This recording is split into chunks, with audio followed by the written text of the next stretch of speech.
Nous allons lire dans l'Apocalypse 1, versets 17 à 18. Quand je le vis, je tombai à ses pieds comme mort. Il posa sur moi sa main droite en disant, « Ne crains point, je suis le premier et le dernier, et le vivant. J'étais mort, et voici, je suis vivant au siècle des siècles.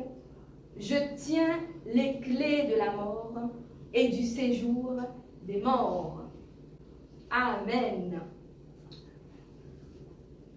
Nous fêtons aujourd'hui la résurrection de Christ. Et dans ce texte, l'apôtre Jean nous dit ce qu'il a vu, ce qui s'est passé quand il est monté au ciel et qu'il était aux pieds de Jésus.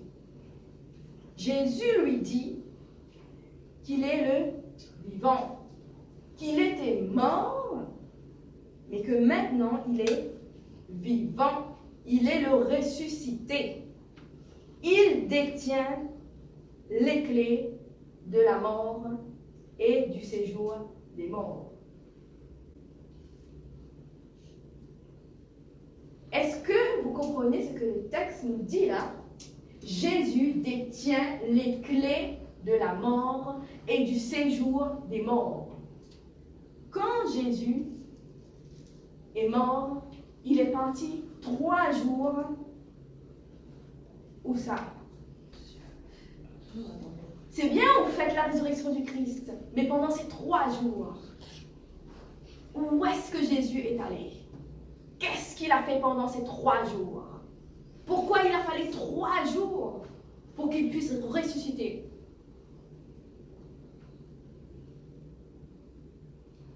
Alléluia, Alléluia, Alléluia, Jésus. Alors il est parti où pendant 3 jours? Il a fait quoi pendant 3 jours?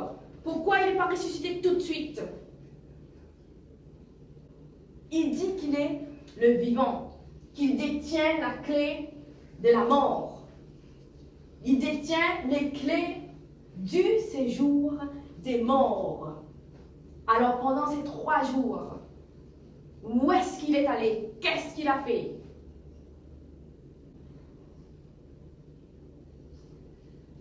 Qu'est-ce que Jésus a fait pendant ces 3 jours? Pourquoi il n'est pas resté seulement 1 seconde? Il a fallu 3 jours pour ressusciter, pour revenir dans le monde des vivants. Il est parti combattre la mort. Il est parti combattre la mort. Il a vaincu la mort.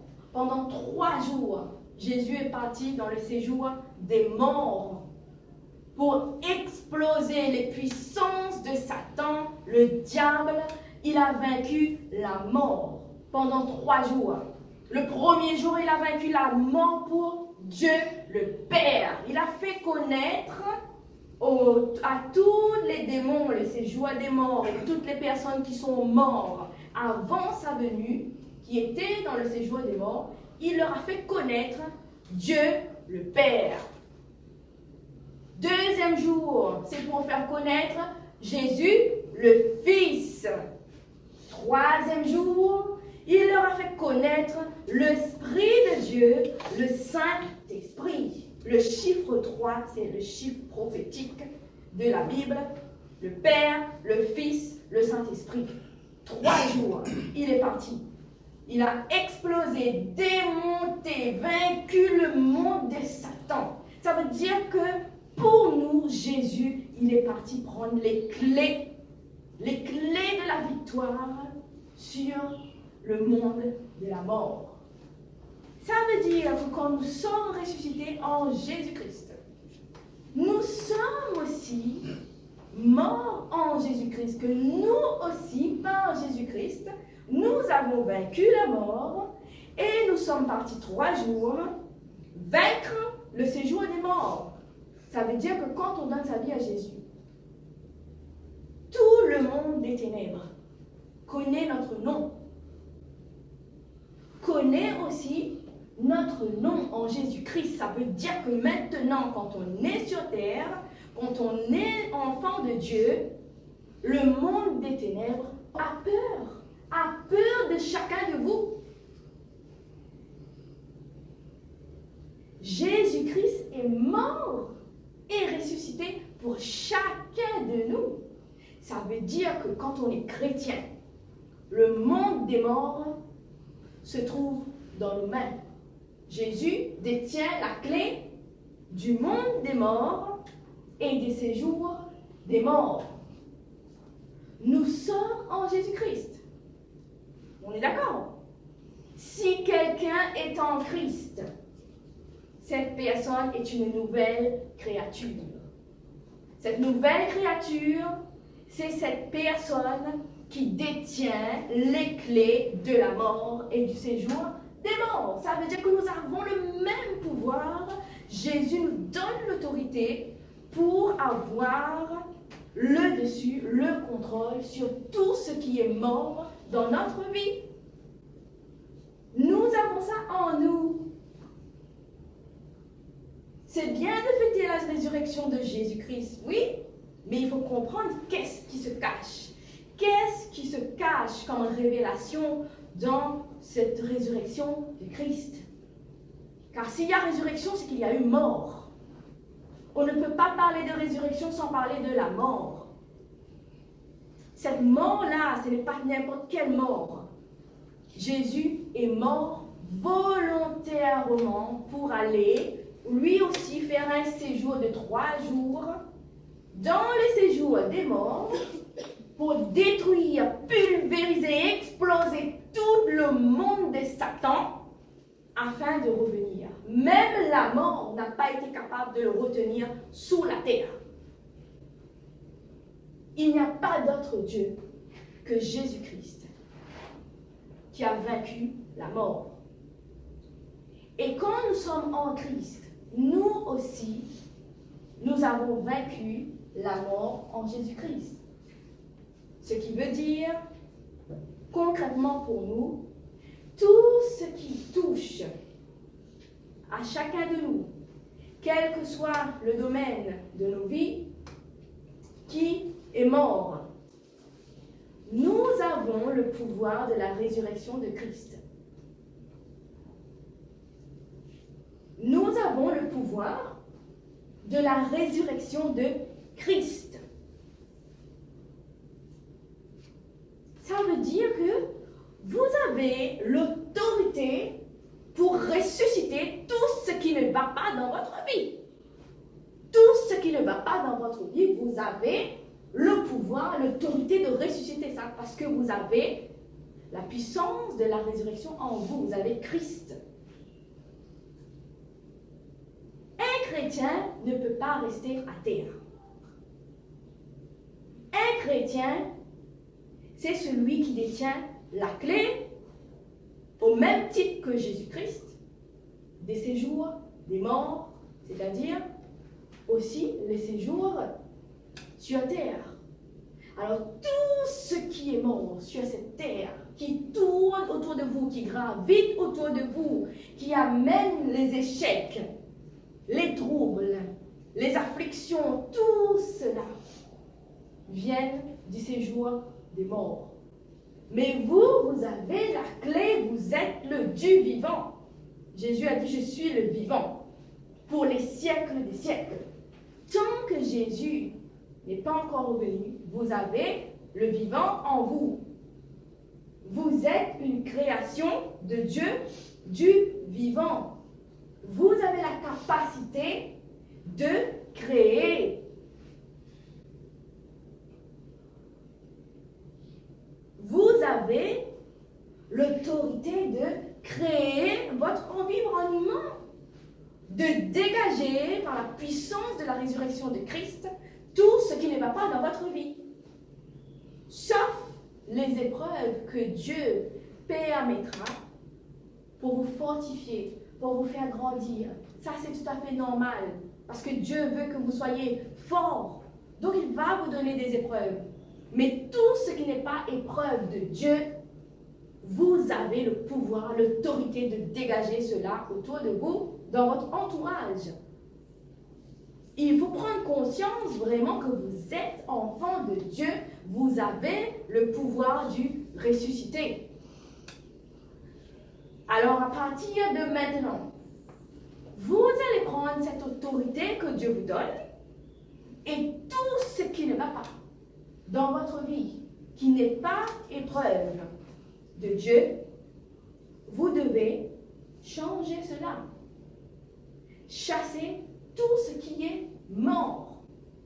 Quand on parle de ce qui est mort, concrètement, c'est tout ce qui ne fonctionne pas. Tout ce qui n'est pas la gloire de Dieu dans votre vie, vous devez le chasser au nom de Jésus. Donc vous devez prendre l'autorité. Vous avez les clés comme Jésus de la vie et de la mort entre vos mains. Chacun de vous, vous devez prendre les clés de la résurrection et ressusciter. Comment? Par la parole. Parce que tout a été créé par la parole. C'est pour cela que Dieu dit qu'il glorifie sa parole. Parce que tout ce que Dieu a fait a été glorifié, a été créé par la parole de Dieu. Alors quand on parle,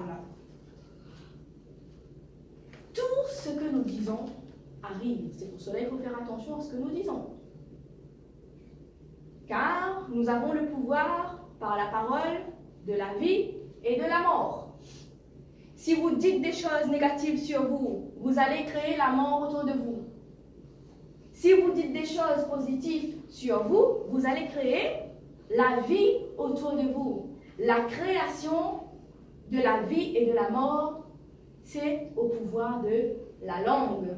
La langue, là, cette langue a le pouvoir de la mort, de la vie sur chacun de nous. Alors, tout ce que nous sommes, c'est selon ce que nous on dit, selon la parole qu'on va prononcer sur nous. Alors, à partir de maintenant, il faut prendre l'autorité de la résurrection par la parole et déclarer tout ce que vous voulez que Dieu fasse pour vous, tout ce que vous voulez qui vous arrive dans la vie. Il faut le déclarer.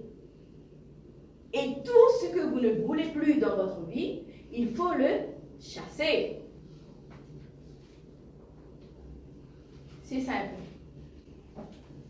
Simple. Et vous allez voir. Parce que la parole est puissante. Quand Dieu parle, la chose arrive. Vous êtes enfant de Dieu, vous avez reçu le Saint-Esprit. Quand vous parlez, la chose doit arriver aussi. Quand vous dites des choses négatives, alors ne soyez pas étonnés que la chose négative arrive aussi. Parce que vous avez parlé, vous avez prononcé la parole négative. Alors ça arrive. Ça arrive. Ne regardez pas les circonstances, parce que nous ne vivons pas la foi. Pas par ce que nous voyons, non pas par la vue physique. Ne regardez pas les circonstances, regardez ce que Dieu dit que vous êtes. Et déclarez, chassez l'esprit de mort dans votre vie par vous-même. Là où vous êtes, quand ça ne fonctionne pas, dans le travail ça ne fonctionne pas, c'est qu'il y a l'esprit de mort. Parce que Dieu a dit que tout ce que vous allez entreprendre, vous allez réussir. Si vous obéissez à ma parole. Alors il n'y a aucune raison que vous ne réussissez pas ce que Dieu a mis en vous, puisque c'est lui-même qui a mis ça. Donc c'est pas possible parce qu'il faut que en vous sa gloire puisse resplendir. Il faut que la gloire de Dieu resplendisse en vous. Alors comment c'est possible que Dieu vous laisse dans l'échec? Parce que vous êtes sa gloire. Alors il faut que vous réussissiez pour sa gloire. Il faut briller en tout. Et tout cela vient de là-dedans. Quand c'est là, vous allez proclamer, parler et ça doit arriver. Si ça n'arrive pas, attendez la promesse. Ça arrivera toujours parce que Dieu l'a promis et ça arrivera autant qu'il faut.